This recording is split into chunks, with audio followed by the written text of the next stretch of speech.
Good morning. Thank you for joining me for another 5 good minutes with the Word.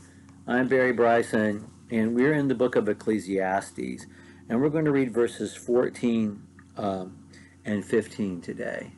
Or excuse me, verses 12 through 15 today. When we were together last time, David had, at the end of chapter 2, he'd allowed God in. And he had seen that toil was not nothing. That there were gifts that we have, things that we experience in life that are clearly gifts from God. And when they're enjoyed as gifts from God, that's something. That's not nothing.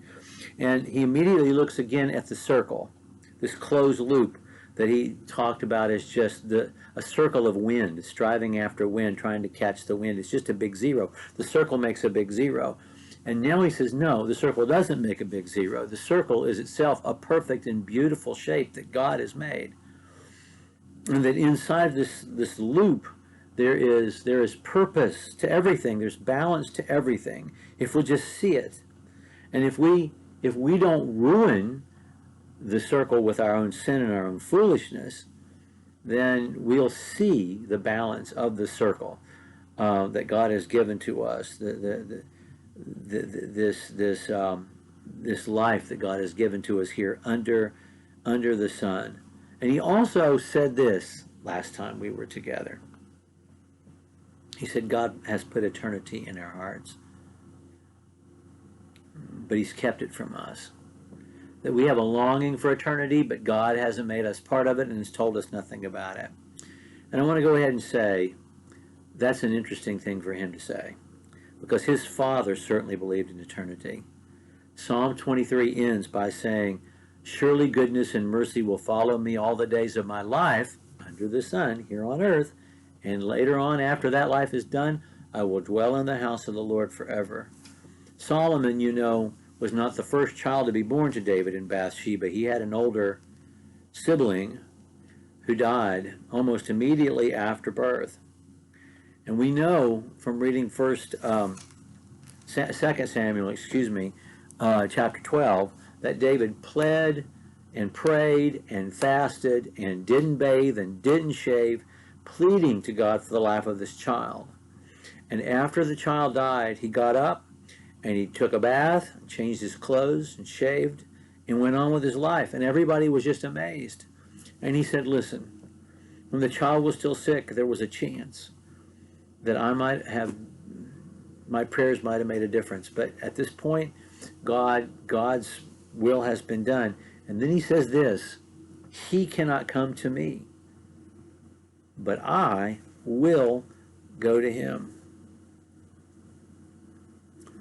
And that's just so moving every time I think about that, because it says two things about David. It says that he was confident in eternity and his place in it. And it also says that he was confident that he'd been forgiven. God said, I've forgiven you. And we know how guilty he felt. Just read Psalm 51. And we know that he should have. read 2 Samuel chapters 11 and 12. But he had faith in God's forgiveness, and he had faith in his eternity. And Solomon evidently doubts it. Or knows that it's there and feels like it has been withheld from him and from us. He's going to, now that he's realized that the circle is beautiful, it's not nothing, it's something beautiful the way God intended it, he's going to make some more realizations. Verse 12 through 15. I perceived that there is nothing better for them, for people, than to be joyful and do good as long as they live. Not just to enjoy things, but to be joyful. Not just to enjoy goodness, but to do goodness. That's a long way from just a few verses ago, isn't it? Than to be joyful and do good as long as they live. Also, that everyone should eat and drink and take pleasure in all his toil. This is God's gift to man. We can do good. We can do positive things. We don't have to be part of the darkness. We can have joy in our lives. We don't have to choose despair. We have a choice. We can choose joy or despair. God has made that possible. And then God has also given us gifts so that we ourselves take pleasure in the things that God has given us. That's God's gift to us. I perceive that whatever God does endures forever. Here's eternity again, but it's God's eternity. Nothing can be added to it or taken from it. God has done it so that people fear him. This knowledge of eternity is supposed to create in us a reverence, an awareness of God, and a reverence of God, and an obedience to God. That which is already has been, that which is to be already has been, and God seeks what has been driven away. So in verse 15, he's not only seeing the circle as beautiful now, not something that's ugly, but the whole notion, that he expressed in the very beginning of the book. Nothing is new. Nothing. Who can look at something and say that's new? It's already been done. So what's the point? He's seeing the stability of the circle itself and saying, no, this is an expression of God's omnipotence.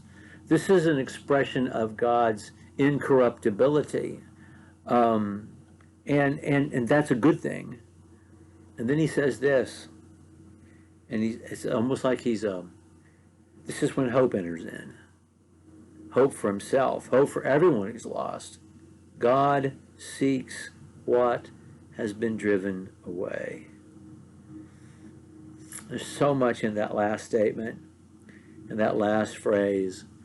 A man who has lived his life in this grand experiment and looks back over it and sees that he's wasted resources, wasted time, wasted wisdom, says God seeks what has been driven. It matters to God, and God wants us back. That's huge. That's not the way he was feeling at the beginning of chapter 2. Not at all, is it? But that's the way he's feeling now. Well, he's going to have a dark period again. You and I know this. That's the way life is. We have these moments of realization when we feel close to God and we see his goodness in everything and in the world. And we know that good is triumphing over evil, even as we live our lives, minute to minute. But then we see other things and we think, seriously, why are we this way? Why are we so bad? And he's going to have one of those moments next time.